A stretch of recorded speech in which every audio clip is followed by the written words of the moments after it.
When Robert Perala was a wee lad, he began having visitations and seeing dead people, much like in the movie The Sixth Sense. These were scary events for him, but as he matured into his adult years, he began to understand a much deeper context for these experiences. This hurtled him into a lifelong search for the truth behind extraterrestrial presence.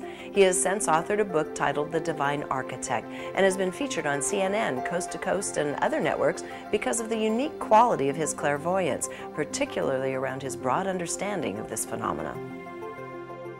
Yeah, interestingly enough, over the last 25 years, first it was nuts and bolts. It was UFO expos. In fact, I go back, as I said, to Robert O'Dean there, 25 years ago, more, 30 years ago, 1978. And it was all about the phenomena of the craft.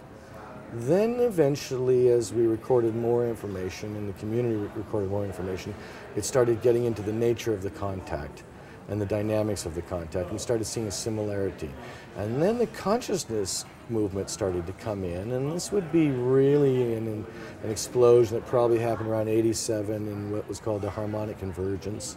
And suddenly you see the publishing industry flourish with deeper reports about the conscious awareness movements and the more of the psychic, the metaphysical, the mystical, and the clairvoyant aspects started to take real hold. Of contact and such? Of contact. Yes.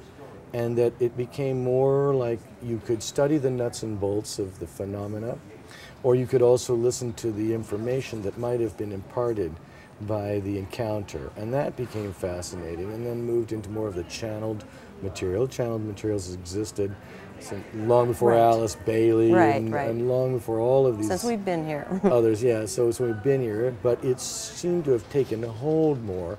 Something we know is happening on a conscious level where more and more people are actually having more direct contact. And then there's this feeling that it's part of the evolution that maybe some of us are slowly being integrated, or there's almost like there's a blend that is this what's happening in the 2000s now, you're saying, yeah, since 2000? Very much so. That there's more of a blend? There's a definite bleed through and a blend where, well, you remember in the old days they would reunite the person who was lost from their mother 13 years ago, and they would reunite them on the major television shows with an audience cheering them on that they finally got together. And now we have guys like a wonderful friend like John Edward, and everything, who now reunites the dead mother 13 years ago. And guess what? She's here today, and she's coming through me.